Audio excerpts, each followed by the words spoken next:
Ladies and gentlemen, it's time for... It's the Real Jonathan Smith Show on Indy's Sports Ticket, 1430 AM and 99.5 HD2. What's going on? It's the Real Jonathan Smith Show here on Indy's Sports Ticket. Hopefully you guys are having a nice week. Thursday, tomorrow, best day of the week. Cannot wait. Also can't wait for Sunday. I can actually look forward to these Colts games now because I don't have to sit back and watch 39-year-old Joe Flacco limp around for 3 hours or whatever it is. Shane Steichen made the announcement yesterday that Anthony Richardson, former number 4 overall pick, he will be the starter not only this Sunday against the Jets, but also for the rest of the season. Here is Colts head coach Shane Steichen making that announcement. All right, I'll start off. I want to address, Anthony's situation. I've said the process for a long time. And what I mean by that, it's the attention to detail in everything he does, from the classrooms to the walkthroughs to practice to the weight room, all those little things, right? It just got to be at a higher standard. And that's what was talked about. And that's where we went with it. And so that was discussed with him 2 weeks ago. And those are the conversations that took place. And over the last 2 weeks, he's made strides in those areas, big time strides, becoming a pro's pro. And is he a finished product? No, he's not. And it's my job to help him get there along with the rest of the coaching staff. But he's a hell of a talent. Like I said, we've never lost faith or belief in him and his abilities. And he's shown strides. He really has. And with that being said, he will be our starter again. He's going to start this week. He's going to start the rest of the season. All right. And we're going to go from there. And I informed Joe of the decision yesterday. He's the ultimate pro. He respects the decision, understands it. I talked to the team this morning about it as well. I informed them of the decision. And look, everyone has a different journey, right? Everyone has a different way, development and how you go about the process. And everyone wants instant gratification right now. And sometimes it doesn't work like that. And you fight through these times. And I love Anthony. He's a great person. Got great faith in him and his abilities to be our franchise quarterback. Shane Steichen, Colts head coach right there, talking about Anthony Richardson and the decision to make him a starter, what changed. And in that clip, Shane Steichen called Anthony Richardson. He said he called him a pro's pro. Okay, so apparently Anthony Richardson over the course of these last 2 weeks has made significant strides in terms of the professionalism that he has shown around the facility. Just to recap what happened, he does the helmet tap. Jim Irsay doesn't like it because pros don't do that. The faces of franchises, they don't do that. And so Jim Irsay has Anthony Richardson benched. The whole Joe Flacco gives us the best chance to win statement was bullcrap. Colts were 4-4, and I think that everyone who's watched every Colts game this year would know and understand that the Colts have simply looked better offensively when Anthony Richardson has been playing. But he gets benched because he didn't understand how to be a professional. And I'm not surprised that he has made strides this quickly in terms of knowing how to be a professional. He tapped his helmet to take a break in the middle of a game. There is not a lesser understanding of what it means to be a professional than doing that. Like in that moment, it became abundantly clear that he just didn't know what it took to be a franchise quarterback in the NFL. And the dude's 22, so I kind of get it. But my point in terms of it's not surprising that he has made strides quickly is when you're learning something new, like Anthony Richardson was learning how to be a professional, you develop quicker at the beginning. Like for me, and just the radio stuff, like I should make more strides in my first year as a radio host than any other year because I'm new to it. And people that are learning something new, a new skill or whatever, they're going to develop the most at the beginning because that's where the learning begins. Like it's easier to go from level 0 to level 1 than it is to go from level 19 to level 20, right? And that is what's happening with Anthony Richardson. I'm assuming that they laid out some rather simple things for him to do to up the professionalism a little bit. Things like be the first one in the building. No one else should beat you in here. Be just a little bit more serious. For example, when you're in the middle of a game and you get knocked down, don't lay down like you're hurt and then pop up really fast, 10 seconds later. Like maybe don't do that. That doesn't exactly, give off the impression that you're a professional. Pay attention in meetings. Take notes. These are really simple things that I think people can learn how to do in 2 weeks, right? These are simple things that you would think that a guy that played in the SEC would already know, but for some reason he didn't. So I'm not surprised at how quickly the improvement has happened. As Shane Steichen said in that clip, he's not a finished product. He's not a perfect professional yet, but I don't expect a guy who's in his second year in the NFL to be a perfect professional that early. I don't. And so, once again, not surprised at all at how quickly Anthony Richardson has learned these things, given that the things were probably pretty simple. Just listen to what Colts now starting quarterback Anthony Richardson had to say about where he's improved and kind of what he's learned over the last 2 weeks. Anthony, Coach mentioned the strides that he's seen from you. What did you aim to show and to prove these last 2 weeks? Just show that I'm willing to be a pro. I'm willing to sacrifice anything that I need to do for the team. I feel like these past 2 weeks has definitely opened my eyes and allowed me to have the opportunity to do that and just take a deeper dive and look into myself and see what I'm really, made of. So I'm thankful for these past 2 weeks, and I'm low-key glad they have it. Anthony, I know it couldn't be easy for you to sit out those 2 games there and not start. How thrilled are you to have this opportunity here and try to lead this team to a victory this weekend? As a competitor, you never want to just be on the sideline. You always feel like there's an opportunity for you to go out there and help the team. But just sitting on the sideline, it just allowed me just to, just look and see the certain things I could, correct about myself. Certain things that the team needed help with. And I'm just forever grateful for the opportunity. I'm glad that Shane feel like I'm the guy again once again. So. Like I said, I'm just forever grateful and I'm just thankful. Were you surprised to learn that there were things that you didn't know and needed to learn? No, not necessarily, because I'm new to this. I'm still new to this. I'm still learning information. But when it comes to being a professional, you feel like you're doing a lot of things right. But, when it comes to sacrifice, there's always more things to sacrifice, like time and stuff like that. So just being a pro and just learning more about that, I'm glad Shane gave me the opportunity to do so. What ways do you think you've, grown the most over the last 2 weeks? And what areas do you have to look in the mirror and be like, okay, this is where I got to improve. This is my cutting. I feel like there's still room for improvement, all around. But lately I've been working on consistency. That's always been a thing of mine, just trying to perfect that and just get better at that, just being consistent in all aspects. But this week and the past couple of weeks, I've been trying to focus on sacrificing more. The guys asked me to do certain things, even if I didn't feel like doing it, man, you got to do it because it's sacrificing. They're doing it, so why not do it? It was extra note taking, getting here early, staying what, tangible things did you have to kind of go out there and do? Just showing them that I could do my work, day in and day out consistently.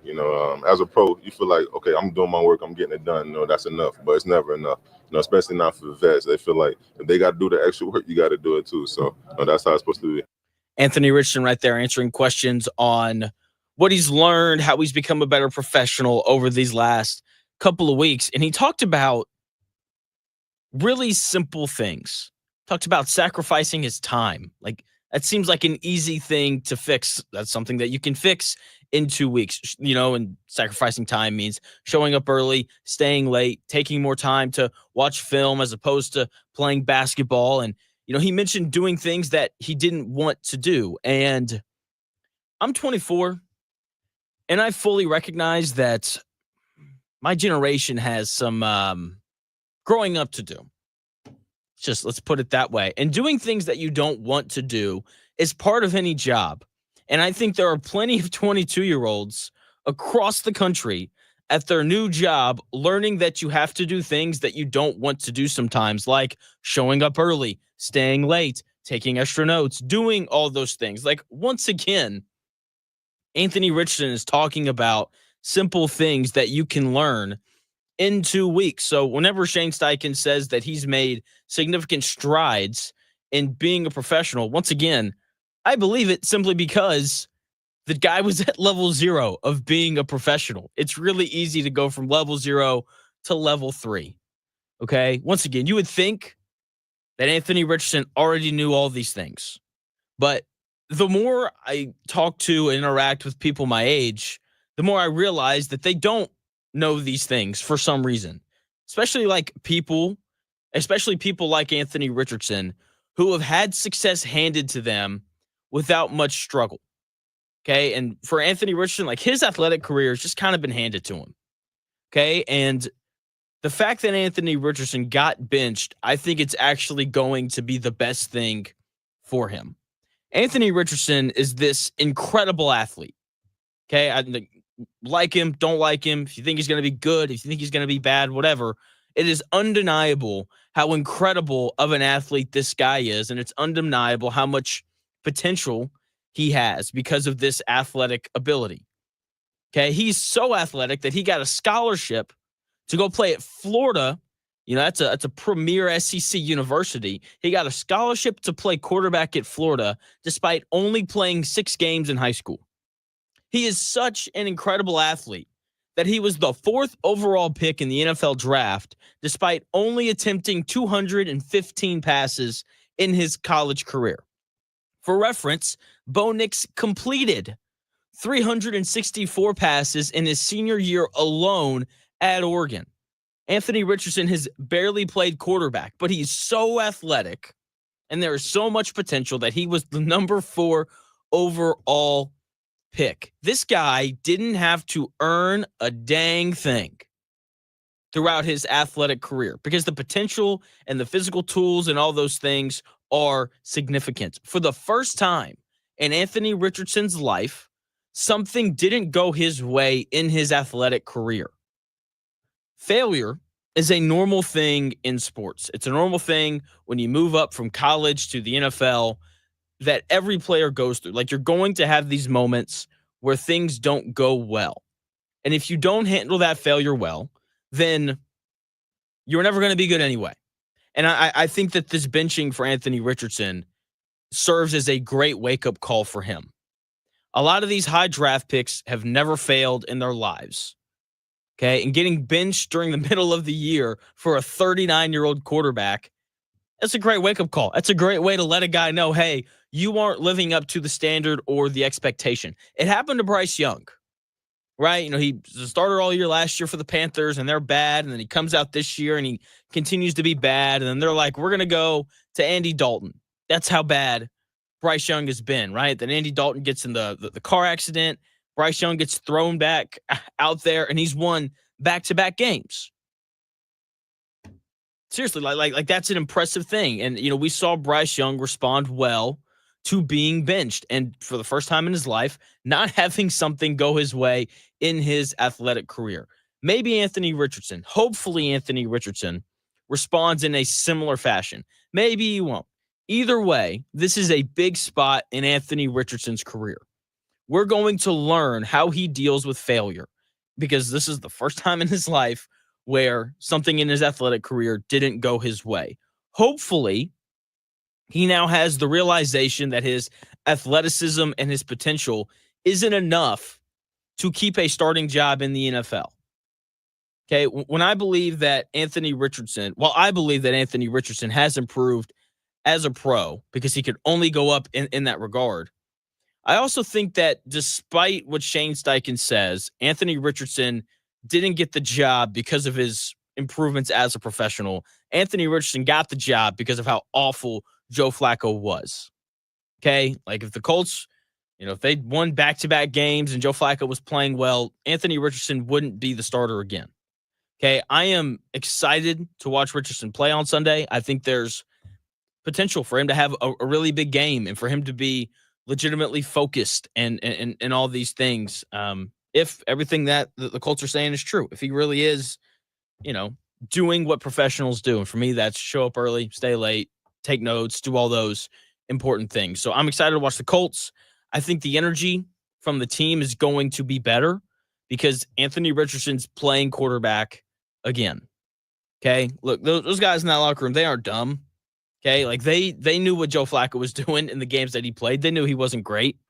Meanwhile, with Anthony Richardson, they know that they're at least going to be able to run the football and hit on some big plays down the field. Also, several of these players, offense and defense, signed extensions or new deals in the offseason under the impression that Anthony Richardson was going to be the starters. Okay, so that tells me that these guys have some sort of faith, some sort of confidence in Anthony Richardson to be the guy. And I expect the energy from the Colts to be up with his return on Sunday. I expect for Colts fans, the majority of them at least, to be excited about him returning. Everyone, even the people who thought Joe Flacco was going to be the savior, should now know that the Colts' best chance to win is with Anthony Richardson, because we saw how awful that offense looked when Joe Flacco was out there. I haven't done Conspiracy Corner in a while, and I've got one regarding the Anthony Richardson scenario. That's coming up here in about 5 minutes. Zach Pereles of CBS Sports, he's going to join me at 11 o'clock. We're going to talk Richardson, him being named the starter again. We'll probably get a little bit into the Thursday night football game tonight as well. But I've got Conspiracy Corner coming your way when we come back here in about 4 minutes.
More winners, more often. It's the Real Jonathan Smith Show on Indy's Sports Ticket, 1430 AM and 99.5 HD2. What's going on? It's the Real Jonathan Smith Show here on Indy's Sports Ticket. Hopefully you're having a nice week. Colts renaming Anthony Richardson as the starter going forward, according to Shane Steichen.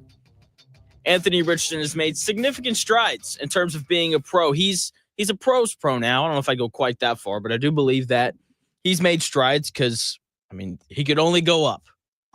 Tapping out in the middle of a game, tough to go any lower than that. So I haven't done this in a while, but I have this segment that I do here on the show called Conspiracy Corner, where I will react to a conspiracy theory or I will throw one out myself.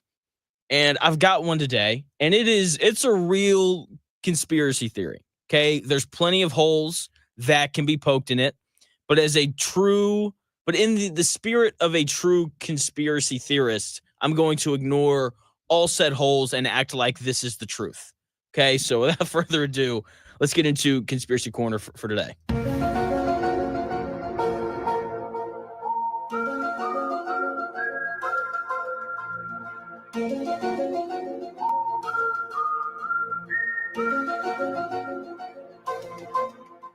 So I have a conspiracy theory about Anthony Richardson and this whole benching back to starting situation.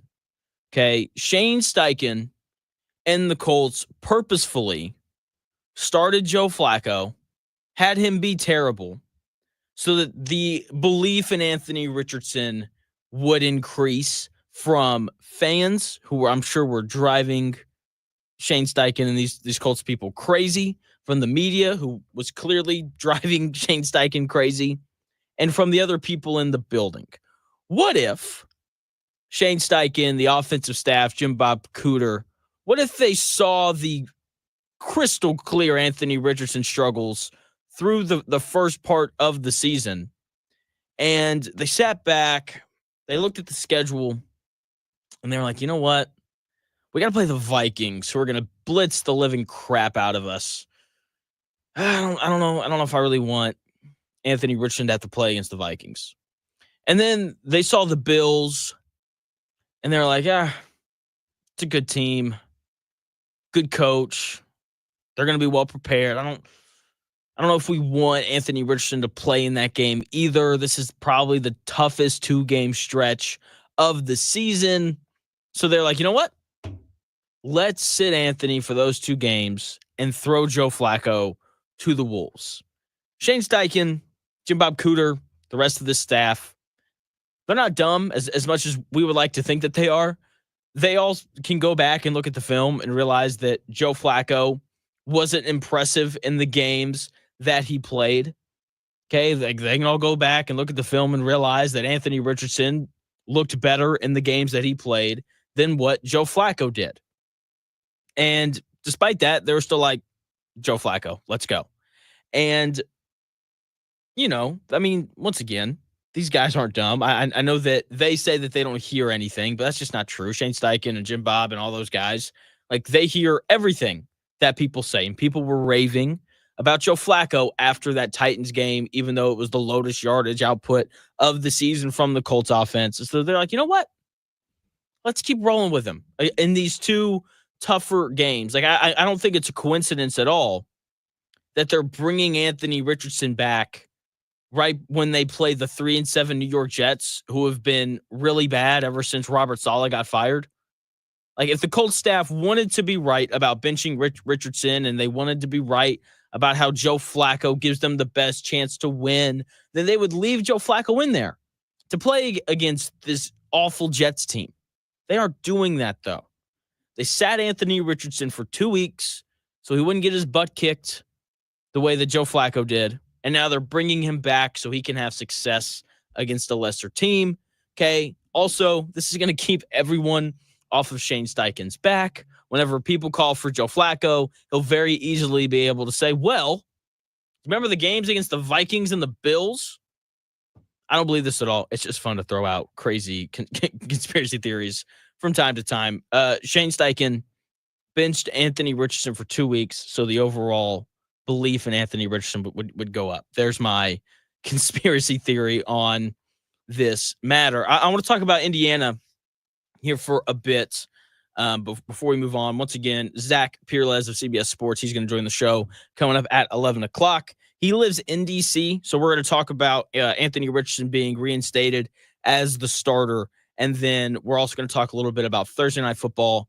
We got a great game in store tonight. We got the Commanders playing against the Eagles, the two best teams in the NFC East. Should be a lot of fun to watch. The Commanders, they're kind of on fraud watch. I'll talk about that here, probably with Zach. But anyway, that's coming up at 11 o'clock, 35 minutes away. Indiana, they're off on Saturday, which is a bummer. Colts really need to win on Sunday. That way we can have a good football weekend here in Indiana. But IU, they're on a bye week, and that is an advantage for them going into the Ohio State game. Big time advantage, right? Ohio State, they're getting ready for Northwestern this week. Obviously, Indiana, having a bye. They have this extra week to get ready for Ohio State, which is a huge advantage. Like, obviously, look, they're not going to spend their entire time this week preparing for Ohio State. They'll self-scout. They'll go back. They'll watch the Michigan game and be like, okay, why did we struggle here? They'll probably go back and watch the game against Washington, even though it was Taven Jackson playing quarterback as opposed to Rourke, and be like, okay, like we didn't score a ton of points here in the first quarter. Why? Like why wasn't the run game as good? Like, they're going to go back, they're going to self-scout and figure out where they struggled and why they've struggled, right? And so they'll do that. They'll take some time to probably throw in some offensive and defensive wrinkles that Ohio State wouldn't have seen on film yet, right? And all of those things, the ability to go back and self-scout right before a huge game, the ability to have 2 weeks essentially to throw in some wrinkles in the playbook and all that. Like, all of these things are advantages for Indiana. I'm a big believer in the bye week advantage, okay? And that's in every sport, right? Even in basketball, like the fact that the Pacers didn't win last night with the Magic playing a back-to-back is unacceptable, right? Like, whenever you have these advantages of extra rest and extra time to prepare, you have to take advantage of them. And when you look at the top 25 teams, in the college football playoff rankings, this is something that the best teams in the country consistently do. The top 25 teams in the country, their record combined coming off a bye is 28-6. That is an 82% win percentage. So because of that, like, the last time I checked, the line was 9.5 for the Ohio State and Indiana game. The fact that Indiana has a bye week and they have this whole extra week to get ready, I would be willing to bet that they cover that, just because they're going to have this extra time to prepare for Ohio State. Curt Cignetti seems like the kind of coach that's going to have his team ready after a bye week. And I say that because he has his team extremely prepared whenever they don't have a bye week, right? So having the extra week, the extra time to get ready for one of the best teams in the country, I fully expect for the Hoosiers to be beyond prepared. Like, if Indiana came out and they went up 10-0 rather quickly, wouldn't surprise me in the slightest, because Indiana has this extra time to prepare and be ready for, whatever is going to happen, in this, game, not this Saturday, but next. The fact that they opened as 9.5-point underdogs, I don't know. I don't really know what I think about the line when it opens. Like there's a large part of me that thinks that it feels right, because Ohio State, like, this is the best roster in the country. There's NFL guys all over the place. Indiana's got a few, but for the most part, it's just a lot of really good college players. And so, like, from a talent perspective, this 9.5-point, difference feels right, but like, it doesn't, because Ohio State just hasn't been super impressive this year. Okay. Like the game against Oregon, I know they lost that game, but there's a part of me that feels like that's the best game that they've played. And I feel weird saying that, because they went on the road to Happy Valley and they won, but like watching that game, like I wasn't super impressed with them. They won 20-13. Like I know that, their starting quarterback fumbled the ball out of the back of the end zone, but like it was, I don't know, like pretty evident to me that like, I don't know, like they haven't looked great. They beat Nebraska at home by 4. Like they haven't looked great. And part of that has been the injuries that they've had on the offensive line. But either way, I don't know. I'm very intrigued to kind of see how this game goes. The other thing that's interesting about the 9.5-point line is the College Football Playoff Committee is telling us that Indiana is the 5th best team in the country, which is where I think that they should be ranked. I don't know if they are the 5th best team in the country. There's a few teams I'd probably take to beat Indiana, but if they really are the 5th best team in the country, that line being 9.5 is not great.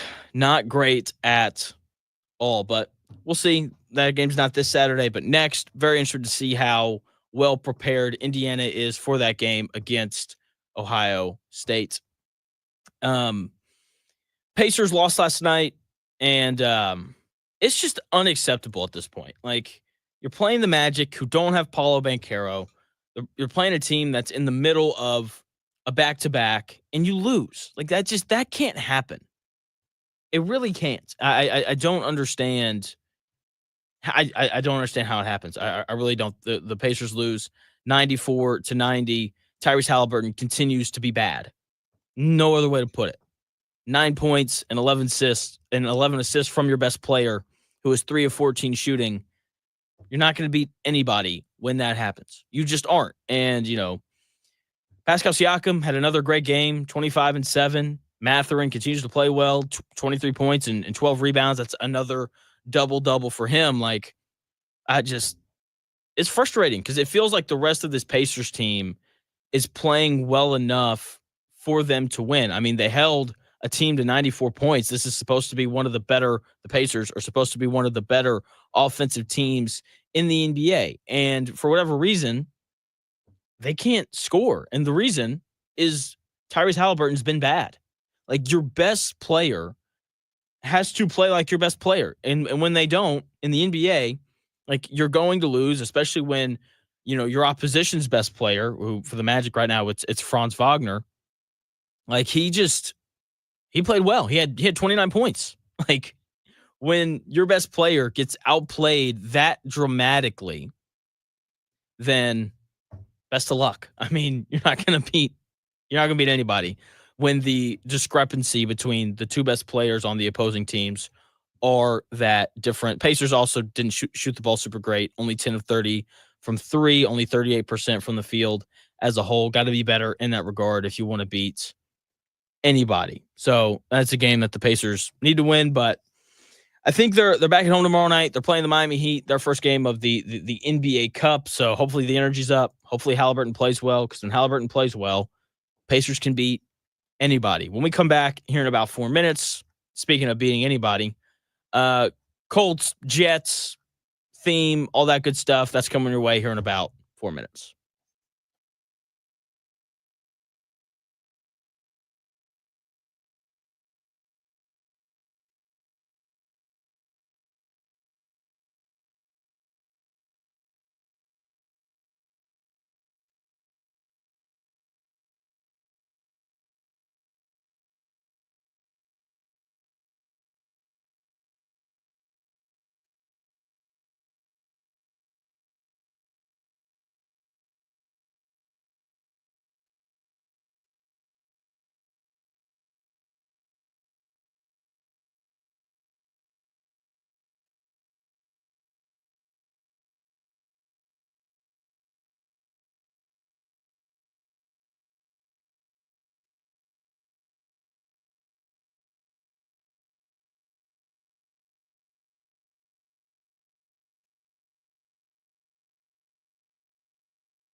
Often imitated, never duplicated. It's the real Jonathan Smith Show on Indy Sports Tickets, 1430 AM and 99.5 HD2.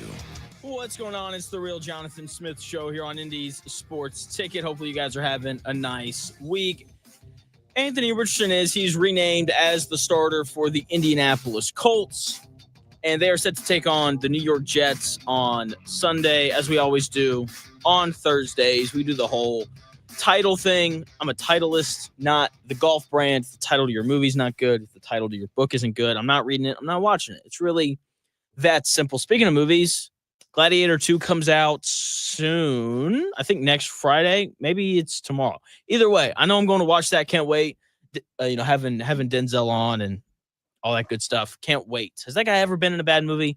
I don't think he has, so I'm willing to bet that Gladiator 2 is going to be incredible. Cannot wait to watch that. It's coming out here it may come out tomorrow. It's either tomorrow or next week. Either way, I'm going to see it. Another thing I'm sitting down and watching Sunday, Colts versus Jets. As we always do, we label the names of all of these games to try to hint at the theme, because that's what titles do. So for this week, my title for Colts versus Jets is the return of the quarterback. Kind of like Return of the Jedi. Anthony Richardson is back as the Indianapolis Colts starting quarterback after backup quarterback geriatric Joe Flacco failed to win these last two games in Indianapolis. Geriatric Joe's 4 turnovers against the Buffalo Bills last week was the straw that broke the camel's back. Jim Irsay, Shane Steichen, Chris Ballard, Colts fans, all these people and the Indianapolis Colts players couldn't stand. They just couldn't take watching geriatric Joe lose them games anymore. So they've made the switch back to the young, athletic, potential-filled Anthony Richardson. Anthony Richardson has apparently progressed rather quickly, going from a young Padawan of the NFL world to a master Jedi in the world of quarterback professionalism. That's how Shane Steichen describes it, at least. He's a pro's pro now, according to the Colts head coach. He takes notes during meetings. Oh, my goodness. I don't think there's another quarterback in the NFL who does that. Anyway, the improvement from Anthony Richardson in these last 2 weeks has just been nothing short of astonishing. And hopefully it will help the Colts win on Sunday. They're set to take on a struggling New York Jets team that's currently trying to emerge from the darkness. And you say, Jonathan, what is the darkness? The darkness is losing with Aaron Rodgers as your quarterback. I really don't think there's a worse situation to be in sports than having to deal with Aaron Rodgers' pettiness amidst losing a whole bunch of games. The Jets have gone all in. Okay, they traded for Devontae Adams. They gave Hassan Reddick basically a blank check. They traded away Mike Williams, who apparently ran down the wrong line one game and cost the Jets a game. And they've also just done more of whatever Aaron Rodgers wants. Whatever they want or whatever he wants, that's what they do. I think they all actually went on a darkness retreat as a team this last Sunday during their bye week. So we'll see. But the commitment to winning from the Jets is nice to see. Woody Johnson, I think he's meddling a bit too much. But I do appreciate this push to go out and try and get good players and try to win. But that hasn't led to the desired results. They're 3-7. Okay, Aaron Rodgers was once at the top of the NFL. Okay, 2011 Aaron Rodgers, I'm going to say it. That might be the best single season from a quarterback I've ever seen. Okay? And now he appears to be kind of in the twilight of his career. Okay, Aaron Rodgers is averaging the second lowest amount of passing yards per game in his career. He's on pace to throw the most interceptions he's thrown in a single season. And he's on pace to throw the fewest touchdowns he's thrown for in a single season in his career. Right? He's also on pace to lose the most amount of games he's lost in a single season in his career. Okay, so he is fighting, trying to kind of keep that, edge about himself. He's trying to remain as one of the best quarterbacks in the NFL, even though if you've watched the Jets at all, it's pretty evident that he's just not who he was. And that's okay because he's 40 years old. At some point, you fall off the cliff. Meanwhile, you've got Anthony Richardson, who's on the complete and total opposite end of the spectrum. While Anthony Richardson is trying to improve his play and his reputation, Aaron Rodgers is trying to do the exact same thing. It's kind of funny. Like, Aaron Rodgers is at the end of his career, Anthony Richardson at the beginning, and they're both trying to accomplish the same exact thing. While Anthony Richardson is reaching for anything that feels like success, Aaron Rodgers is reaching for anything that feels like he's still got it. And both quarterbacks are going to have great opportunities to grab hold of things and to put up numbers that tells people that they're good at playing quarterback. Okay, like for Aaron Rodgers, he's facing a Colts defense that's allowing the sixth most passing yards per game in the NFL. Okay, so like he's going to have opportunities to throw for a whole bunch of yards. The Colts don't have anyone in their secondary. Like Samuel Womack's been good. Jalen Jones is tough and competitive. But they don't have the guys on the outside to guard Devontae Adams and Garrett Wilson. Like this is one of the best 1-2 punches at receiver in the NFL. And the Colts don't have the guys to defend that. So Aaron Rodgers should have a great day throwing the football. For Anthony Richardson, he's playing the Jets, who are 1-4 since they fired Robert Saleh. Okay, in those 5 games since Saleh was fired, the Jets are giving up 26 points per game. That would be good for 26th in the NFL. Okay, since Robert Saleh was fired, the Jets are allowing 350 yards per game. They're only giving up 213 passing yards per game since Saleh left, which isn't like that's a good number for them. But they've benefited from C.J. Stroud's uncharacteristic 91-yard passing performance a few weeks ago. That number has greatly weighed down the average that they're giving up. Okay, the run defense for the Jets has gotten worse too.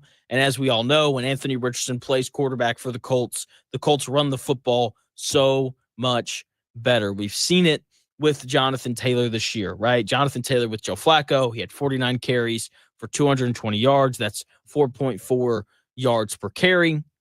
Okay, 12. That's also an explosive run rate of 12%, which basically means that an explosive run is defined as a run that's for 10 yards or more. Okay, and then with Anthony Richardson, and look, those numbers with Flacco aren't bad, right? The game against the Bills greatly kind of helped those numbers look better. But alongside Anthony Richardson, Jonathan Taylor's been better.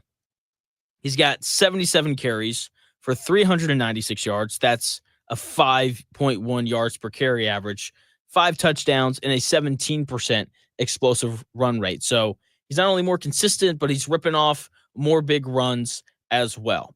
Anthony Richardson and this Colts offense has a great opportunity to get back on track this week. But that will only happen if Anthony Richardson plays well. Okay? And, we're going to have an opportunity to see whether he's really grown or not. I hope he has. We're going to find out really, really soon. That is not the only big thing going on this weekend. We got a big fight tomorrow night. Jake Paul taking on Mike Tyson. And I was thinking about this fight last night, and it's no secret. I love movies. Just there's nothing like going to a movie theater by yourself, sitting down, bucket of popcorn, a nice large Coke. Oh, it's the best. Okay. It's a fantastic experience. And as I was thinking about this Jake Paul versus Mike Tyson fight, a movie came to mind. Have you seen the movie Rocky Balboa? I'm not talking about Rocky 1, 2, 3, 4, 5. I'm talking about the movie titled Rocky Balboa. Came out in 2006. It's the 6th movie in the Rocky series. Okay, if you haven't seen it, the plot is really simple. And as I tell you what it is, you're going to be like, oh crap, that's Jake Paul versus Mike Tyson. The basic plot is old and retired Rocky comes out of retirement to fight the current heavyweight champion of the world. Okay, that is kind of the big thing there in this Rocky Balboa movie. That is the main thing. And there's this scene in this bar where older men are telling younger men, why Rocky's going to beat this heavyweight champ in the fight, because he's tough and he's hard-nosed and all these things and all that stuff. And then all these younger guys are talking about why Mason Dixon, the guy that Rocky fights in the movie, they're like, well, Mason Dixon's going to win because he's not old. Like that is what's happening right now. Right. And because, it's a Rocky movie, like there's this feel good ending, right? Once again, Rocky's like well past retired. He comes out of retirement. He's fighting this Mason Dixon guy. So Rocky fights Mason. Mason wins the fight. So Rocky loses in a close split decision. Right. But because it's a Rocky movie, like it doesn't matter that Rocky lost or like, oh, he's tough and he went the distance. And, like that seems to be the essence of not every Rocky movie, but I just vividly remember the first time I saw the original Rocky, the best one. It's not Rocky IV. It's the original one. Anyway, I just remember watching it and, his whole thing is like, I just want to go the distance. I've never finished anything in my life and I want to finish this fight. Like it's an outstanding movie. The original Rocky is anyway. Like that's kind of what these Rocky movies are about, right? It's about going the distance, finishing, working hard, all those things, feel good endings, montages. Like that's what all the Rocky movies are. And the essence of old Rocky comes out of retirement to fight young hotshot. Like that is exactly what Mike Tyson versus Jake Paul is, right? Mike Tyson's 58 years old, hasn't fought in forever. And he's fighting this hotshot social media star, Jake Paul. The issue with the comparison between the Rocky Balboa movie and this fight is there is no happy ending here. Mike Tyson is not going to get the same happy ending that Rocky Balboa got in that movie. Once again, Mike Tyson is 58 years old. Jake Paul is 27. Mike Tyson is twice the age of Jake Paul. Jake Paul is in the prime of his life. He's going to beat Mike Tyson tomorrow night. And Mike Tyson is going to leave the ring embarrassed because a YouTuber beat him in a boxing match. And I'm saying that, and I can hear my older audience that saw Mike Tyson fight really upset. Jonathan, you don't know. You never saw him fight. That dude's got, a mean left hook. He was knocking dudes out for smiling. Like that dude, that's a bad man right there. That's a natural born killer, as Mike Tyson described himself a couple of days ago. And look, you're right. Like 27, 28-year-old Mike Tyson, where he's, going on his long, rage of just knocking everybody out. And he's one of the best fighters ever. But that's like 30 years ago. That's like the peak version of Mike Tyson would undoubtedly beat the living crap out of Jake Paul. Like Jake Paul probably wouldn't get out of the first round. The issue is we're not talking about young Mike Tyson. We're talking about 58-year-old Mike Tyson fighting a 27-year-old who's won some boxing matches. It's not like Jake Paul woke up one day and was like, you know what I want to do? I want to fight Mike Tyson. No, this dude's like actually fought people. Okay. And because Mike Tyson's so much older, I think he's going to lose. Once again, Jake Paul, 27. Like half the age of Mike Tyson. And I understand the legend that is Mike Tyson. And that's part of why I'm not looking forward to this fight, because I think it's going to be sad. Okay, because the legend that is Mike Tyson is incredible. Okay, and there's a decent chance that his legendary status as one of the best boxers to ever walk the planet is going to be tampered with tomorrow night, because he's probably going to lose to a YouTuber. Okay? And, and I look, when it happens, because I'm pretty confident that Jake Paul's going to win, because once again, he's 27 years old. Like, look, I'm 24, and like it's just a big advantage when you're younger, when you're doing something like fighting somebody. And when, I can hear the arguments in favor of Mike Tyson, or the arguments defending Mike Tyson after the fight. Like, oh, well, he's 58. And I'm gonna be like, I wonder who said that. Me. But here's my thing. Like, it won't matter. Like, that defense is not valid because Mike Tyson agreed to take the fight. And I just refuse to believe that Mike Tyson would take a fight that he didn't think that he could win. Okay? So I am incredibly intrigued by the fight, but I'm worried simply because of someone who enjoys reading sports history and enjoys reading about the legends of not just boxing, but basketball and baseball and football and all these different things. Like, as someone who has a great respect for it and enjoys learning about it, I'm worried that one of the best fighters ever, Mike Tyson, is going to have his reputation ruined, and he's going to have this incredibly large blemish on his, fighting record because he decided to take a fight when he's 58 years old against a 27-year-old. I think Jay Paul's going to win. It's really that simple. Like, the age gap is just too big to be ignored. Okay? So, that fight's tomorrow night. It's on Netflix. I'm going to watch it. I can't wait. I am so incredibly intrigued at what's going to happen in that fight. It feels incredibly familiar. It feels like that Rocky Balboa movie that came out in 2006. And I can't wait to watch that fight. I also can't wait to have Zach Pereles on the show from CBS Sports. He joins me here in about 5 minutes. He's coming on at 11 o'clock. We're going to talk Richardson, him being reinstated as the starter. We'll probably touch a little bit on Thursday Night Football as well. Zach Pereles of CBS Sports comes your way here in 5 minutes.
Ladies and gentlemen, it's time for It's the Real Jonathan Smith Show on Indy Sports Ticket, 1430 AM and 99.5 HD2. What's going on? It's the Real Jonathan Smith Show here on Indy's Sports Ticket. Thanks for tuning in, no matter how you're tuning in. Joining me now from CBS Sports, Zach Pereles. We're going to talk a little Anthony Richardson. He also lives in D.C., so we're going to talk Commanders, Eagles tonight as well. Zach, how you doing, man? I'm great. Great weekend of football coming up, and it starts tonight. It really does. Like the slate this week is, I feel like, one of the better ones that we've had just kind of this year as a whole, which is really nice. Colts playing the Jets on Sunday, going back to Anthony Richardson. What are kind of just your overall thoughts on this whole, just everything that's happened with Richardson? What are kind of your overall thoughts? Yeah, I mean, I was pretty surprised and disappointed when he was benched, and so I have no choice but to be encouraged that he's back. I cannot really understand the back and forth that's gone on until now, but I was really happy to hear Shane Steichen not only say that he's our starter, but he's our starter for the rest of the season. Like, that is important, I think, for a young quarterback to be given a vote of confidence, especially one who's had so many ups and downs with injuries and play. So I'm encouraged by what I heard yesterday. I really hope that they stick to it, because it seems like they've had problems sticking to anything really this whole year. But yeah, I think it's, Joe Flacco was kind of brought in to kind of be this sort of provide a reasonable floor for this offense, and he hasn't even done that. So, I really think that this was their only option. Obviously, the short term is you thought Joe Flacco could maybe eke out some wins here and there. It's clear that that isn't the case. You have to, as a franchise, find out what you have with a guy who was picked 4th overall last year. Like, I don't really know how else to say it, and it seems like they're willing to do that. And so it's taken a long time, but this, the last 24 hours have been a positive step. I completely agree. Look, like my issue with the original replacement of Richardson was Joe Flacco wasn't good before they benched him. Like, when he comes in against the Steelers and against the Titans, I didn't think that he played great, but Anthony Richardson, he taps out, and that's not a good look. And, a large part of why they sat him was because he just needed to mature and be a little bit more of a professional. How much do you think people can mature in 2 weeks? Because it really hasn't been that long. Yeah, I mean, I think that there is some level of maturing that can take place. And I think it's partially just like a realization that, like, hey, I may have the draft status, I may have all the physical talent in the world, but the NFL stands for not for long, and you can't just coast, you can't just glide off physical talent. There are so many things that go on behind the scenes in terms of your leadership, your work ethic, kind of the standard that you bring to the building each and every day. And so I think this was a good way for Anthony Richardson to be provided some perspective. He is a guy who, again, has all the tools. I think that you can do a lot of maturing even in 2 weeks. I think that not only is it the maturing as a person, but as a player, you get a little bit of a different vantage point. You kind of are able to understand things a little bit better. I'm sure that he has been able to see the film of what Joe Flacco's done, and hopefully learn some of that, and also be able to review some of his own film from earlier in the year. So I understand the idea that it's short, but I think that realization that you're not just given the starting role, that hits really quickly and can be the biggest adjustment you need just by itself.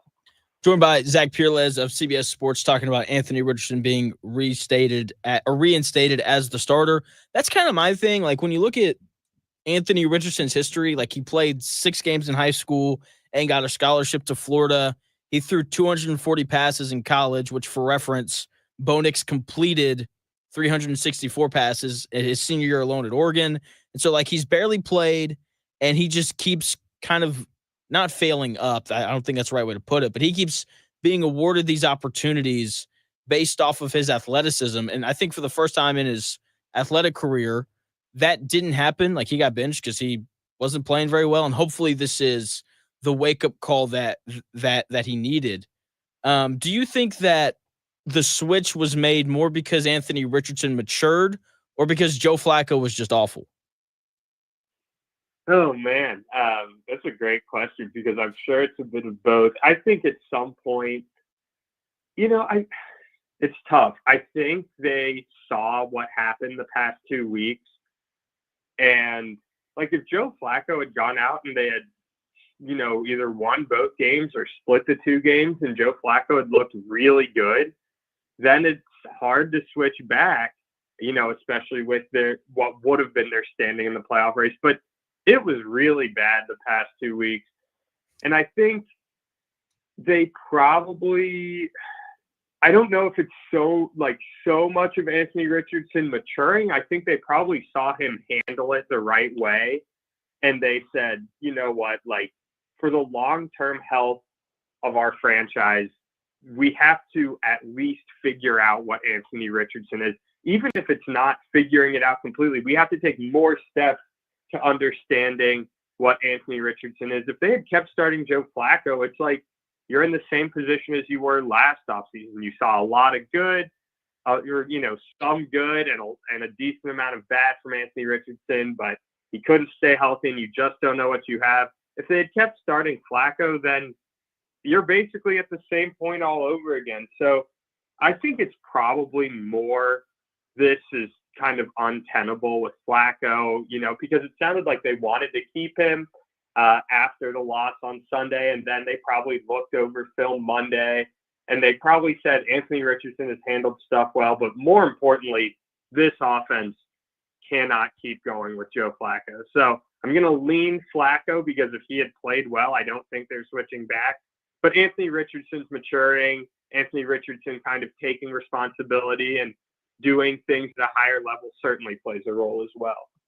Joined by Zach Pereles of CBS Sports. You can read his stuff at cbssports.com. So there's the pre-Anthony Richardson benching stuff was interesting. I know there were complaints here in Indianapolis about play calling and just kind of the way that they went about things. Do you expect for there to be any sort of changes in how the Colts call plays or manage Anthony Richardson during games going forward? Because even though he probably shouldn't have been benched, like he didn't play very well in the games that he played in to start the year. So do you think there'll be any changes kind of in play calling or anything like that? Yeah, I mean, I think that a big thing is like when you have the physical talent you need and you haven't become as polished of a passer, you need things that get the ball out of your hands quickly. You need some more straightforward reads. I'd love to see a lot of like RPO stuff. It's tough. Like Anthony Richardson is truly like in a class of his own. I think my favorite number that I've seen is he's on pace for the worst completion percentage since 2000, but he's also on pace for the highest yards per completion since 1998. So it's like he is literally boom or bust. And so it's hard to, call these plays that are supposed to just keep you on track. I'd like to see some more quick hitting stuff, and I'd really like to see him hit on those so that you can start opening some more stuff downfield. And I would like to see it be a little bit more run heavy. I know that, the numbers for Jonathan Taylor, the success rate, all that stuff has been a lot better when Anthony Richardson's been in there. So again, like run the ball, even if you get down early, especially if Anthony Richardson makes some mistakes early, like don't all of a sudden panic and be like, we've got to get him to prove himself or get over it. Like the best way to help a young quarterback who is struggling with consistency is run the ball. Jonathan Taylor can do that. This is a Jets defense that has not seemed particularly willing to tackle or even interested in tackling. Like you should see what the Cardinals did in terms of running the ball. Even if it's not huge chunk plays, just try to establish something there, get Anthony Richardson on the move, just have him think less. So you mentioned the Jets there, joined by Zach Pereles of CBS Sports, talking about Richardson being reinstated as the starter. How much of the Jets' struggles do you think, on defense at least, are because Salah's gone? Yeah, that's a really great point. I think a lot of people, as soon as he left, they're like, well, they're just elevating the defensive coordinator. Nothing's going to change on that side of the ball. No, that means that your defensive coordinator is spending less time with the defense, and he has a lot more stuff to worry about in game too. So I think it's a significant part. You look at this Jets defense and the names, and you're like, how is this team bad? The effort has been pretty lackluster, and there have frankly been drop-offs from a lot of players that I think have kind of gone under discussed. Guys haven't played up to the billing that they probably had earned off of their name alone. And then the depth has not been there. They've had a lot of problems up front. Hassan Reddick didn't play for a long time this season. Yeah, it definitely does not help when your defensive coordinator becomes a coach, because everything has an impact. When the defensive coordinator gets promoted, that means the guys under the defensive coordinator take more of a role. And yeah, it doesn't help. I think that is a pretty large factor. I completely agree. The other thing is, like, guys don't get head coaching jobs when they're not good as coordinators. And so Right. like with Robert Saleh, like I think that with all the struggles that happened in New York, people forget that, like, when he was the defensive coordinator with the 49ers, which then again, they had a ton of talent, much like this current Jets defense does. But when he was in San Francisco, like, they consistently had one of the better defenses in the NFL. Ever since he's left, I mean, they've been really bad. The offense hasn't been great either. Why do you think the Jets have struggled so much on offense this year? Their offense is frankly outdated. I think that's the best word that I can come up with. There's not a whole lot of motion before the snap. There's not a lot of play action. The run game is not good. Obviously Breece Hall has the ability to rip off some big games, but on a down-to-down basis, it is a pretty bad running game. And Aaron Rodgers just isn't the Aaron Rodgers of old. Like, I think the best way that I can put it is, like, when you think of Aaron Rodgers in his prime, he was so good because he was able to make so many hard throws. Like, he could just fit the ball in these tiny windows. A lot of his highlights aren't like him, getting the guy open. It's not a ton of open throws.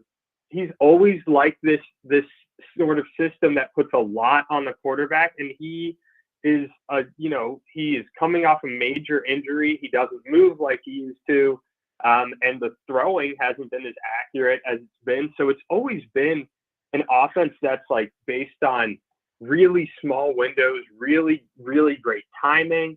And it's just not there with him, with his receivers. And then the running game isn't helping. Like, you look at a lot of offenses that are really good, and their quarterbacks get a ton of open throws. That is not the case with Aaron Rodgers. It's never been the case with his offense. But you're seeing it now with a little bit of drop off from him, drop off from Devontae Adams. It's never easy. Like, seeing the best offenses look easy, and the Jets, even when, for the little stretches when things have looked good, it's because Rodgers is making these incredible throws. Like, it's never been like, oh, that was an easy, 9-play, 70-yard drive, and every single play gets us, 6 to 10 yards, whatever, something like that. It just has not looked easy. And when you look around the NFL, so many teams find ways to make things easy, and the Jets do not. Joined by Zach Pereles of CBS Sports, talking Jets and Colts, which is coming up on Sunday. At the start of your answer there about the Jets and why they've struggled so much on offense, you mentioned that their offense is outdated. So which is more outdated, the Jets offense or the helmet that Aaron Rodgers wears? Oh, God. The fact it's up for debate is probably the reason that they're struggling. Yeah, probably. Seriously, he's got like the iPhone 3 of football helmets. I mean, that thing's been around for forever. But yeah, I think you're exactly right. Like everything they do on offense, to your point, just looks really difficult. I think part of that's the offensive line hasn't been very good in the run or pass game this year. When it comes to the Colts, like I honestly like them to win on Sunday. We'll see, because who knows what Richardson's going to look like. If they win, that puts them at 5-6. How would you feel about their shots of potentially grabbing that last wild card spot? Yeah, it's oh man. I just like if they win, like here's the thing that I always have trouble with is that at some point you have to win and then string together wins. Like a couple weeks ago, the Jets beat the Texans and we're like, oh, here they come, easy schedule down the stretch, whatever. Then they get destroyed by the Cardinals. So it is a weird playoff picture. It helps that the Colts play in a pretty bad AFC South. Seriously. I look at these standings and it's actually pretty wild. I don't know. Like, I don't know if I can make that leap. But I don't know. It's like the more that I watch the AFC, the more I feel like I don't know. So,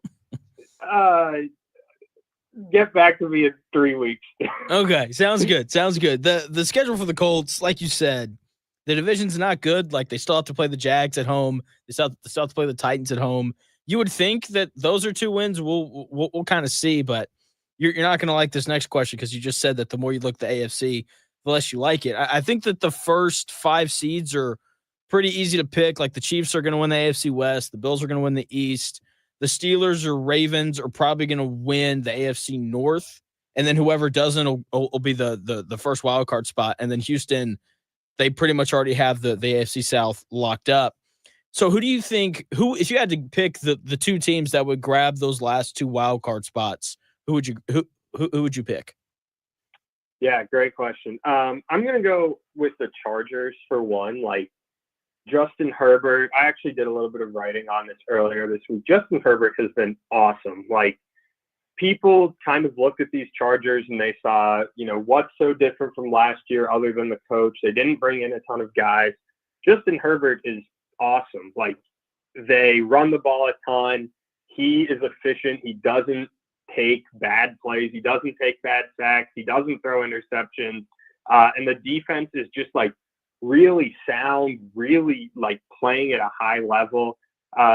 People forget because whatever happened under Brandon Staley, like, there is still some talent on that defense. They're being so much better coached, like way fewer mental errors. So I've got to go the Chargers grabbing one of them. And then, oh boy. Oh man, this is a tough one. I'd like the Broncos defense is really good. I'm pulling up their schedule here. I feel like they could honestly squeeze in there. Everybody seems to like the Bengals, but at some point you have to win games. At some point you can't say the offense looks good. Like, I think that I'm going to sneak the Broncos in there. Yeah, the Bengals thing is interesting because it's so easy to like Joe Burrow and Jamar Chase and that offense, but that defense is one of the worst in the NFL. It's so bad. They can't stop anybody. I mean, it's I'm with you. Like you said, people really like the Bengals, but there's just nothing consistent to kind of like hang your hat on with them. Like I get that the offense is great, but like you have to get stops, and the NFL seems to become more and more offensive every year. So I'm with you. Like, that Broncos defense has been awesome this year. So I'd probably go Chargers and Broncos as well. Tonight, though, we've got a huge game. Like, I hate that this is a Thursday night football game because these games are just never pretty. Commanders, they're playing the Eagles. And the Commanders I would say they're on fraud watch. just because like most of their wins are against bad teams. Like I think they have one win against a team that's over 500. It's Arizona, who is good at football. Are the Commanders good, or have they just beaten a lot of bad teams? Yeah, I think that they're a good football team that has beaten a lot of bad football teams, which is, you can only play who lines up across from you. And their losses have been outside of week 1, which was really bad against the Buccaneers. Their losses have been, by a possession to the Ravens and by a point to the Steelers. So that's a good team. How good, I don't know. Like, I think that they're not in that upper tier. They're maybe clinging on to like that next tier. The defense has major issues, and I was really hoping to see Marshawn Lattimore tonight because the Commanders play a lot of man, and the Eagles have 2 guys who can just destroy man coverage, and I'm guessing they will tonight, especially without Marshawn Lattimore in the lineup. But the Commanders are a good football team. The defense has been disruptive enough. Dante Fowler has 8.5 sacks, which his over-under entering the season was probably half of that, and he's already at 8.5. There's enough disruption. There's enough good players at safety and at linebacker, and the offense has just been terrific. They're good. They are not great. They've probably beaten everyone that they should beat, and they have lost to the teams that you quote unquote should lose to. They're probably in that second. They're either at the bottom of that second tier or at the very top of that third tier. I think I would agree with that because the offense is clearly explosive. The defense just not great all the time. Joined by Zach Pereles of CBS Sports. You can read his stuff over on cbssports.com. They're playing the Eagles tonight, who I have many, many issues with. Because they're uber talented, but I just don't trust Nick Sirianni. What are kind of your thoughts on the Eagles this year?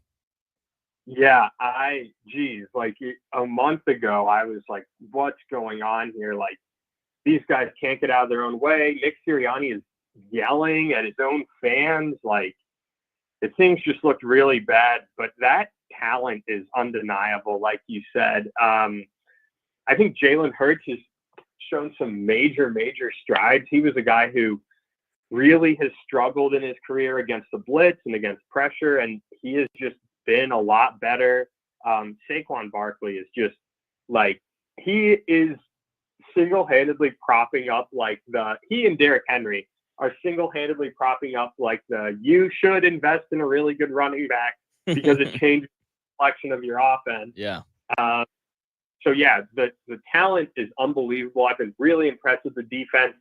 But yeah, Nick Sirianni still, oh man, you're talking about a guy who maybe was on the hot seat a month ago and now they're the hottest team in football. So he's off the hot seat, and it just seems like everything's a little precarious. Like, one thing goes wrong here and there's this chain of events that it all goes downhill. And then when things are going well, everything's going well. So I hate feeling like it's always one of those Jenga towers where one block, you pull it out wrong and it all falls down.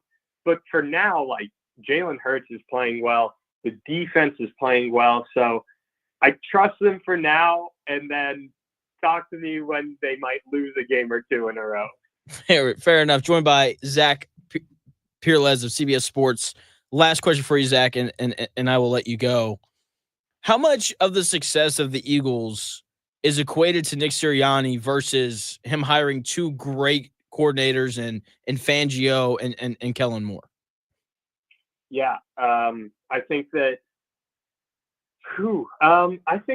he has done a better job ever since that blow up in week 4 or 5 or whatever, but he deserves credit for hiring those guys too.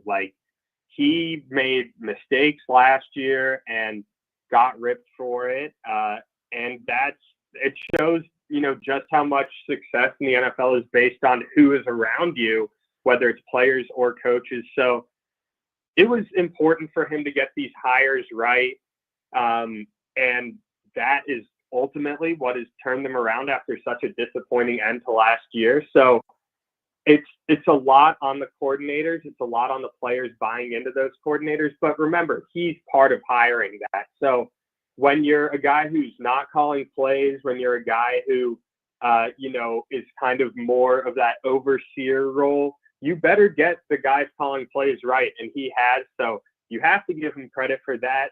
It's one of those situations where detractors will say, what does Nick Sirianni even do here? But you have to give him credit for getting those things right. And that's a big, big part of the job. So it's a little bit of both. I think that he deserves credit for getting those right and for clearly helping steady the ship there.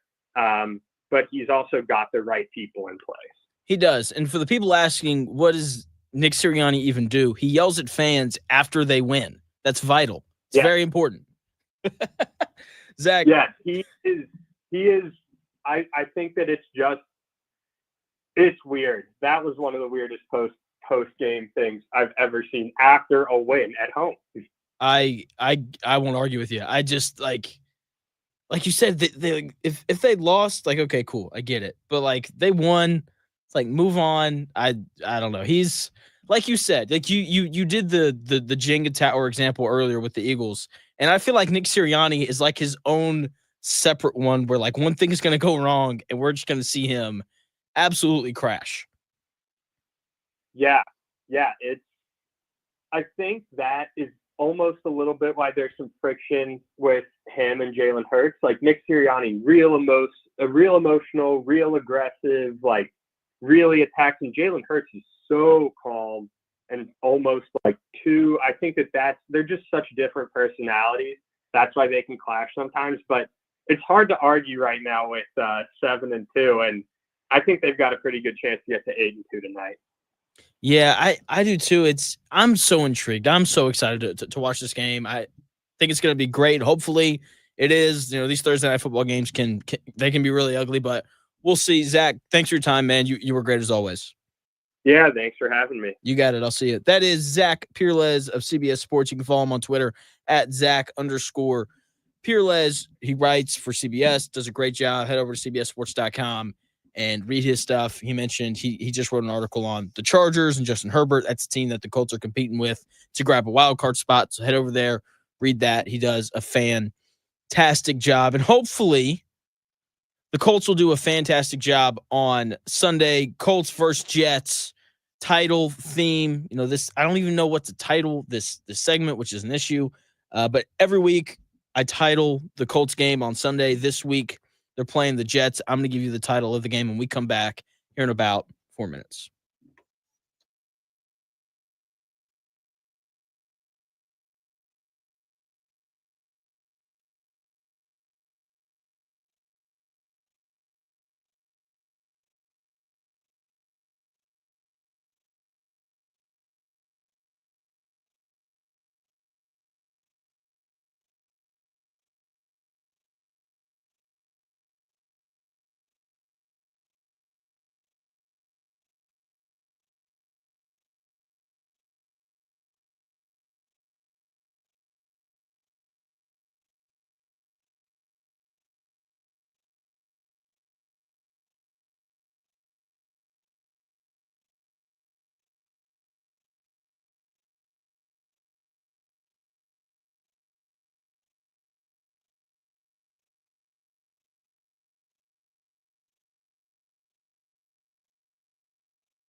Welcome back to The Real Jonathan Smith Show on Indy Sports Ticket, 1430 AM and 99.5 HD2. What's going on? It's The Real Jonathan Smith Show here on Indy's Sports Ticket. Hopefully you guys are having a nice week. Colts, Jets, Anthony Richardson, he's having a nice week. He has been reinstated as the Indianapolis Colts starting quarterback, and he will be the starter for the remainder of the season, which means he's going to start on Sunday. Big game coming up against the New York Jets. Do this segment every Thursday where I title the Colts game, and usually I do the Indiana game, but they're obviously off on Saturday. So I title the Colts game because titles are important. Titles hint at themes, and that's really what the point of this is. I want to hint at the theme of this Colts versus Jets game. With that being said, the title for this week's Colts versus Jets game is the return of the quarterback. Anthony Richardson is back as the Indianapolis Colts starting quarterback after backup quarterback geriatric Joe Flacco failed to win these last 2 weeks.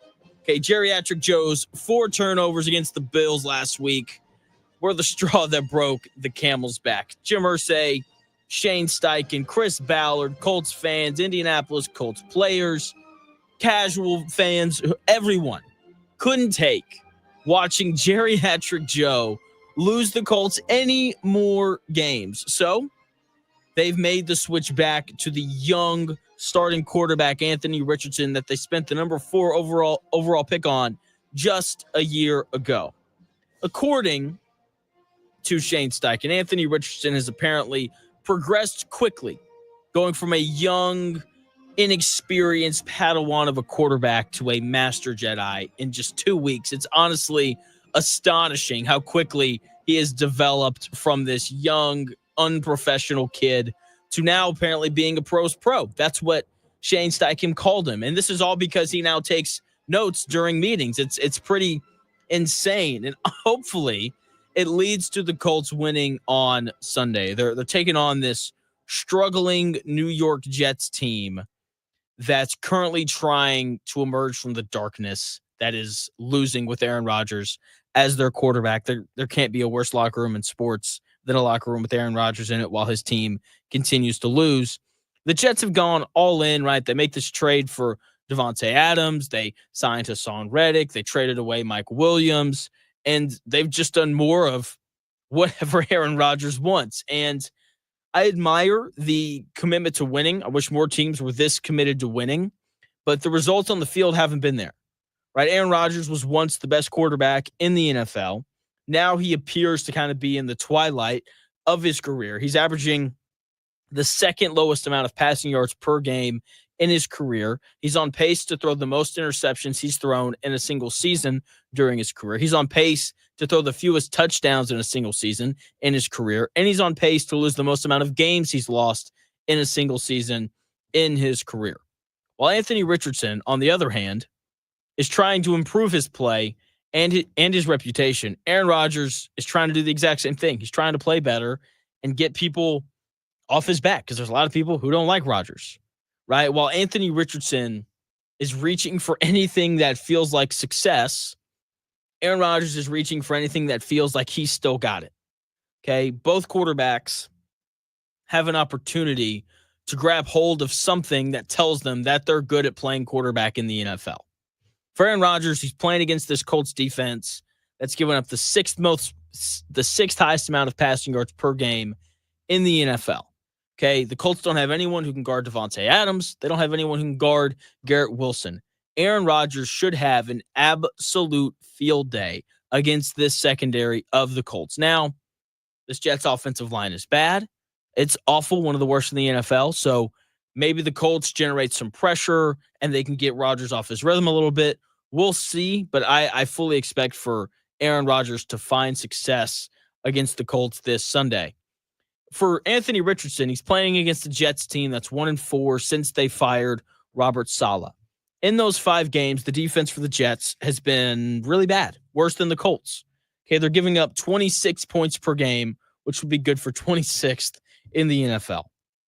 They're giving up just under 350 yards a game. They're only giving up 213.5 passing yards a game, but I think they've greatly benefited from Stroud's uncharacteristic 91-yard passing performance a couple weeks ago where he didn't have Nico Collins or Stephon Diggs. So we'll see how that goes. The run defense for the Jets has gotten worse as well. And as we all know, the Colts run the ball better when Anthony Richardson is playing quarterback. I hope that Shane Steichen leans more on the run this week.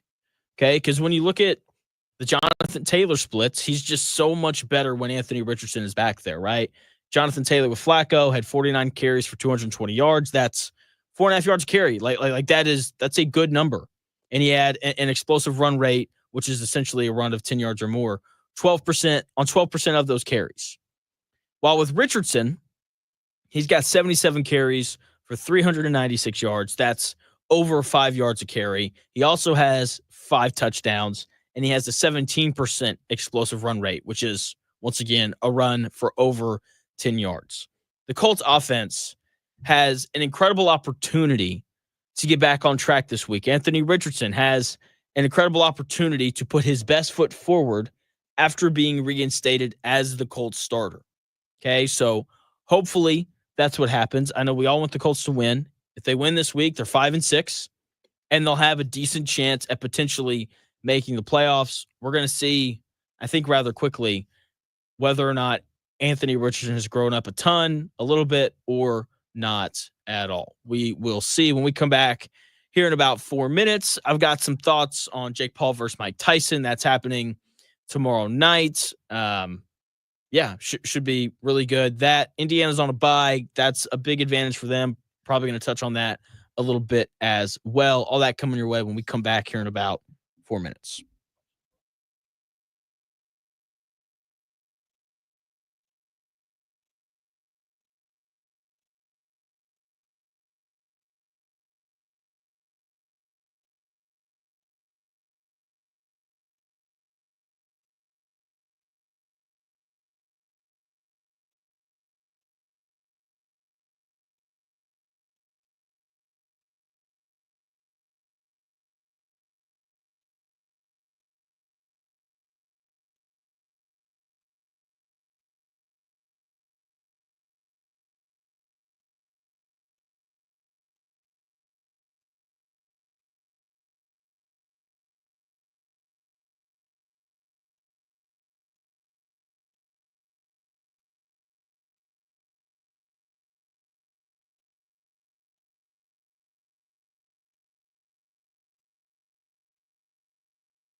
Make yourself known now. 310-1 in traffic pursuit. Oh my God, here. Investigate TV Plus begins with real people. We investigate stories that impact you and inspire change every day. Something is broken. Real problems. Why are they hiding it? And real solutions. My daughter was dying in front of me. What was your reaction when he said that? Investigate TV Plus. Weekdays at 7 a.m. on The Dot.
The best takes, stories, and entertainment. It's The Real Jonathan Smith Show on Indy Sports Ticket, 1430 AM and 99.5 HD2.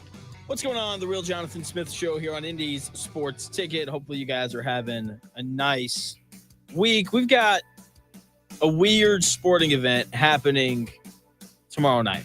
I don't really know how else to describe the fight that's going to happen between Jake Paul and Mike Tyson. I just, oh my gosh.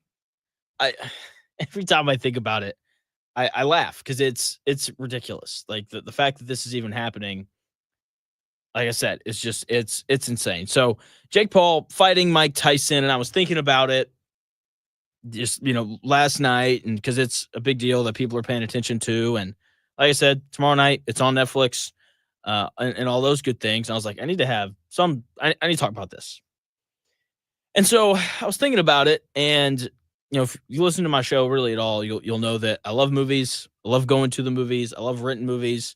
TV shows as well. My wife and I, we're watching True Detective right now, season 1 on HBO. It's fantastic. It is so good. Anyway, so we're watching that, but love movies. Nothing like going to the movie theater by yourself. Very, very key part of this. Just eating a big old thing of popcorn, and it's so great. Anyway, so I love movies, and there's a movie called Rocky Balboa. Okay. It is the 6th movie in the Rocky series, directed and written by Sylvester Stallone. Obviously, he plays Rocky. The movie came out in 2006. Okay. It's good. It's not great. I think it's probably better than Rocky 5, but then again, Rocky 5 is not very good. So it's not really saying very much there. Anyway, it's the 6th movie in the Rocky series. And if you haven't seen the movie, then basically the plot is old and retired Rocky comes out of retirement to fight the current heavyweight champion of the world, Mason Dixon. Okay. And like, that is exactly what Jake Paul versus Mike Tyson is. It's this old legend coming out of retirement to fight this hotshot Jake Paul social media guy. Okay. And I just find it funny because there's a scene in this bar where older men are telling younger men why Rocky would win the fight. And it's like, toughness, and he's so great. And, he beat Apollo Creed, and he did all these things, right? And they're laying out this argument, and then all the younger guys are talking about why Mason Dixon would win. And they're like, he's currently the heavyweight champion of the world.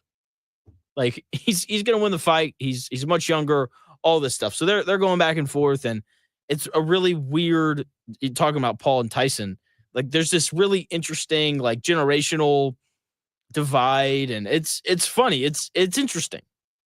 And because Rocky Balboa is a movie, there's this feel-good ending, because every Rocky movie has a feel-good ending, even in the ones where Rocky loses. Okay, so Rocky Balboa and Mason Dixon, they fight. Rocky loses the fight via a split decision, right? But it doesn't matter because it's a Rocky movie, and he proved that he was tough, and he went the distance, and all those things, as he seems to do in every movie that he's a part of. And this is what the Mike Tyson versus Jake Paul fight feels like. Older guy and Mike Tyson coming out of retirement to fight the young hotshot social media guy Jake Paul. The difference, though, between this fight and the Rocky Balboa movie is that this fight will not have a happy ending. Okay, there's no, like, Mike Tyson's not coming off to being greeted by Adrian or anything like that. Okay, Mike Tyson is coming off super bloody with his head down because he lost the fight. Okay, and I say that, and I'm sure that the older audience, like, if you grew up watching Mike Tyson fight, then you're probably like, this ignorant 24-year-old never saw Mike Tyson fight. And, I remember when he fought this guy, and, he was knocking everybody out back in the day. And, you'd watch him on HBO Fight Night, and he would just, he was great. It's Mike Tyson. And you're right. Mike Tyson was great. But Mike Tyson right now is not great. And you said, Jonathan, how do you know that? Because Mike Tyson's 58 years old. He's going to get in the ring with a 27-year-old who's in the prime of his life. And it's not like this is Jake Paul's first fight ever. Like, he's fought multiple dudes, and I believe he's undefeated. I don't think he's lost. That might not be true. I don't know. But either way, it's not like Jake Paul's super green. He's 27. He's been fighting for the past several years. He's in his prime, and he's going to beat Mike Tyson. I don't know if he'll knock him out. I don't know if he'll win by decision. But either way, Mike Tyson is walking out of that ring tomorrow night embarrassed because he lost to a YouTuber in a boxing match, which the fact that that's even a statement coming out of my mouth feels incredibly wrong. Saying that Mike Tyson is going to lose in a boxing match to a YouTuber, it's a sad statement. And that's honestly how I think people are going to feel after the Mike Tyson and Jake Paul fight tomorrow night for two reasons. First and foremost, I haven't talked to anyone who doesn't want Mike Tyson to win that fight, right? So from that perspective, I think people will be sad because whoever they're pulling for is going to lose. But the other part of this is that it's Mike Tyson. Like, this dude is an absolute legend in every sense of the word. Okay? And I 24, never saw Mike Tyson fight, but I've seen the highlight clips of him just cleaning dudes' clocks. Okay? And I have a tremendous amount of respect for the legend that is Mike Tyson. Okay? Just like how I have respect for former great baseball players and former great basketball players that I never got to see play either. And I think the real saddening part of what I think is going to happen tomorrow night with Jake Paul winning that fight is there's a decent chance that this legendary guy in Mike Tyson, this legendary career that he has, is going to be tampered with if and when he loses to a YouTuber. And, the people who love Mike Tyson, they're going to stand up and they're going to defend him. They're like, oh, he was 58. It's like, well, it's funny. You weren't saying that before the fight began. And it doesn't matter how old he is. Like, Mike Tyson, like, he knows who he is. He knows the legacy that he has. He wouldn't take this fight if he didn't think that he could win or if he didn't expect to win. There are so many different layers to this fight that are incredibly intriguing. But the biggest thing for me, the thing that I am most interested in is, if Mike Tyson loses, is this going to ruin the reputation of one of the best fighters ever? Ever.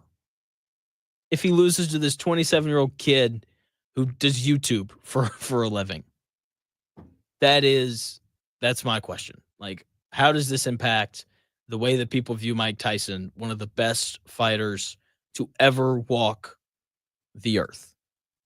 We'll see. We're going to find out tomorrow night. Hopefully I'm wrong. I'm pulling for Mike Tyson the whole way. I hope Jake Paul walks out of that ring with another concussion, because I think he just walks around with one already. But hey, that's beside the point. Indiana, sadly, not playing football on Saturday, but I was looking into some numbers, and bye weeks are incredibly important, right? Indiana on a bye this Saturday. Ohio State, they're playing Northwestern. But Indiana having this extra week to get ready for Ohio State is a huge advantage. Okay. And, they won't spend their whole time getting ready for Ohio State. They'll self-scout. They'll figure out why they couldn't move the ball against Michigan in the second half. They'll go back and look at other times in the year where they've struggled, and they'll, try to fix those. I'm sure they'll also throw in some wrinkles that Ohio State wouldn't have seen on film. Okay. So they're going to do all that. And that points to a big advantage for Indiana, right? I'm a big believer in the bye week advantage. Like, I make bets based off of the bye week advantage. And I've got a stat to impress the ladies here. Top 25 teams, their record, the record of top 25 teams coming off a bye week is 28-6 on the year.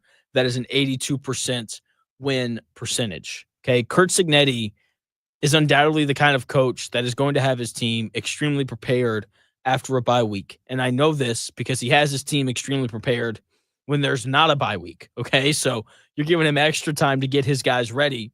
Like, the guys that are playing for Indiana will be ready. And they're going to practice every day with a purpose. They're going to be extremely prepared for all the talent and speed that Ohio State is going to throw at them because they have this extra time to get ready to play against one of, if not the best team in the country.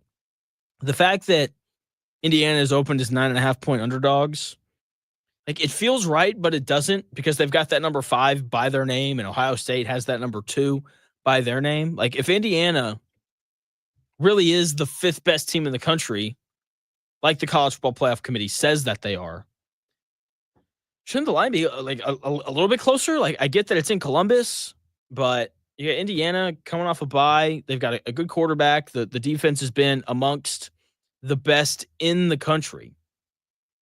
But I don't know. We'll see. Indiana with this bye week, though, it is a tremendous advantage for them. Like, if they came out and they went up 10-0 in like the first, half of the first quarter, I wouldn't be surprised. And I would point to the bye week as why they have this advantage, because Kurt Cignetti has proven that he's going to have his guys revved up, ready to go. Ryan Day, that doesn't always seem to be the case. Ryan Day has a habit of pissing down his leg when he plays against other top 5 teams. Unless that top 5 team is Penn State, then he just casually beats them and goes on about his day. So I'm intrigued. Going to be interesting to see kind of how that game plays out. That is not this Saturday, but next. It's on the road. It's in Columbus. I know some people that are heading down there. I know Dan's going to be there. He's taking a whole bus full of people, which is insane to me. I know that Ohio State people are complaining about that game being at noon. I'm so glad it's at noon. That also favors Indiana going into this game. So can't wait to watch that game. Once again, Indiana on a bye. Can't wait to watch them play Ohio State next Saturday. That's going to do it here on The Real Jonathan Smith Show. Thanks for taking the time out of your day to tune in and listen. The Dan Dockett Show comes your way here in about 5 minutes. 3 great guests lined up for the show. Should be a blast. This has been The Real Jonathan Smith Show. I'll be back on the air tomorrow from 10 to noon, and I will talk to you then.